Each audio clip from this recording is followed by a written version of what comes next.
Hello dear student, today we are going to study Hindi प्रार्थना पत्र बीमारी के लिए। चलिए, है ना, आज हम प्रार्थना पत्र देखेंगे कैसे होते हैं। प्रार्थना पत्र का मतलब होता है हम एक प्रार्थना कर रहे हैं उनसे। अपने स्कूल में एप्लीकेशन देते हैं ना, हाँ, अभी तक आपने दी नहीं होगी, लेकिन अब हम सिखाएंगे आपको कि किस तरीके से एप्लीकेशन को दिया जाता है। सबसे पहले हिंदी में सिखाएंगे, फिर उसके बाद इंग्लिश में। ठीक है, तो आज अगर हम हिंदी में बात करें तो हिंदी में क्या होता है, प्रार्थना पत्र इस तरीके से लिखा जाता है, इस फॉर्मेट में। फॉर्मेट क्या, फॉर्मेट मीन्स क्या, देखो यहाँ सबसे पहले क्या लिखेंगे, सेवा में। सेवा में हम क्या कर रहे हैं, हम अपने सेवा में लगे हुए हैं। अब हम अपनी प्रार्थना करेंगे। किससे प्रार्थना करनी है हमको, हमें अपनी एप्लीकेशन प्रार्थना किसको देनी है, अपनी एप्लीकेशन या प्रार्थना हमें जो भी अपनी गुजारिश भेजनी है किसको देंगे हम। हमारे पास अगर प्रिंसिपल है तो प्रधानाचार्य, प्रिंसिपल को हिंदी में क्या बोलते हैं, प्रधानाचार्य को। अगर हेड मास्टर है तो हेड मास्टर को, उसको हम हिंदी में क्या बोलते हैं, हाँ, अगर हमारा कोई हेड मास्टर है तो उसको, या फिर हम अपनी मैडम को ही भेजना है, क्लास टीचर को ही, तो कक्षा अध्यापका को, है ना। ऐसे हम कुछ भी लिख सकते हैं। तो अभी हमारे पास प्रिंसिपल है, हमारे स्कूल में प्रिंसिपल है ना, तो हम प्रधानाचार्य लिख रहे हैं। तो सेवा में श्री प्रधानाचार्य जी, फिर अपने स्कूल का नाम आता है, फिर क्या आता है, स्कूल का नाम। लर्न कर लो अच्छे से, पहले सबसे सेवा में, फिर प्रधानाचार्य जी आएंगे, श्रीमान लगाकर श्रीमान प्रधानाचार्य जी, कान्हा पब्लिक स्कूल, अपने स्कूल का नाम आएगा। स्कूल कहाँ पर है हमारा, ग्वालियर में। हजीरा भी लिख सकते हैं हम, हजीरा ग्वालियर मध्य प्रदेश, ऐसे लिख सकते हैं।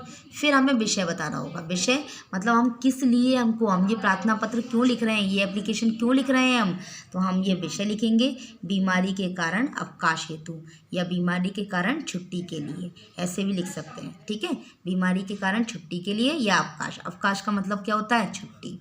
फिर लिखेंगे महोदय, महोदय मतलब श्रीमान, इसलिए श्रीमान भी होता है, महोदय भी होता है। चलिए, सविनय निवेदन है। सविनय मतलब बहुत विनम्रता के साथ, बहुत पोलाइटली, बहुत आदर के साथ मैं निवेदन कर रही हूँ या कर रहा हूँ कि मैं आपके विद्यालय का छात्र हूँ। ये आपको लर्न करना होगा और ऐसे ही लिखना है।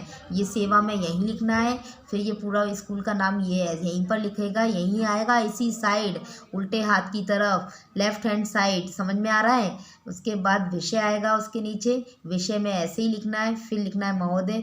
जो चीज़ जहाँ है वो वहीं रहेगी। आप सोचो यहाँ लिख लो, नहीं, यहाँ नहीं लिखना है, समझ में आ रहा है। उसके बाद हम मैटर लिखना शुरू करेंगे। तो सविनय निवेदन है कि मैं आपके विद्यालय का क्या हूँ, छात्र हूँ या छात्रा हूँ, लड़की हूँ तो छात्रा हूँ, लड़का हूँ तो छात्र हूँ। मैं कल रात से तेज बुखार से ग्रस्त हूँ या तेज बुखार आ रहा है। अपनी भाषा में भी हम इसको लिख सकते हैं, मुझे कल रात से तेज बुखार आ रहा है। मेरे डॉक्टर ने मुझे 3 दिन के लिए आराम करने की सलाह दी है। उसके डॉक्टर ने उनसे क्या कहा है कि आप 3 दिन आराम करो। तो आपको ऐसे लर्न करना होगा, मेरे डॉक्टर ने मुझे 3 दिन के लिए आराम करने की सलाह दी है। अतः मतलब आखिर में मैं 3 दिन तक स्कूल नहीं आ सकूँगा या आ सकूँगी। अगर आप फीमेल हैं, लड़की हैं, तो आ सकूँगी। अतः आपसे प्रार्थना है, अतः आपसे मैं निवेदन कर रही हूँ कि मुझे दिनांक, जो भी डेट हो, आज की या कल की, जो भी जिस दिन आप लिख रहे हो उस दिन की डेट डालो, उससे आगे की 3 दिन की डेट डालो। जैसे मान लो आज क्या है हमारे पास 28, तो 28 डालूंगी, 28, 8 और 20। और कब तक चाहिए मुझे, 3 दिन की चाहिए, तो 29, 30 और 31। तो मुझे कब तक चाहिए, 31 तक की छुट्टी चाहिए, 8/2020 तक का अवकाश देने की कृपा करें। आपकी क्या होगी, अति कृपा होगी। अति मतलब बहुत कृपा होगी। धन्यवाद। फिर क्या करेंगे, धन्यवाद कहाँ आएगा, लेफ्ट हैंड साइड, यानी कि उल्टे हाथ की तरफ। फिर डेट आएगी, जब हम डेट एप्लीकेशन लिखते हैं उसकी डेट आएगी, तो मैंने डेट डाल दी आज की। फिर राइट हैंड साइड, अब हम आ गए राइट हैंड साइड यानी सीधे हाथ की तरफ। वहाँ पे क्या लिखेंगे, आपकी आज्ञाकारी शिष्य या शिष्या। अगर लड़की है तो शिष्या और लड़का है तो शिष्य, है ना। जो भी नाम है आपका वो लिखेंगे, अपना खुद का नाम आएगा। जरूरी नहीं है जो नोट्स में दिया है नीतिका तो नीतिका ही लिखना है, नहीं, अपना नाम लिखना है। कक्षा, जो भी आपकी कक्षा चल रही है, आप 2 में हो तो 2 लिखेंगे, 3 में हो 3 लिखोगे, और पहली क्लास में हो तो पहली क्लास लिखोगे। ओके, इस तरीके से आज अपना ये मैंने बीमारी का प्रार्थना पत्र आपको सिखाया है। Okay, thank you.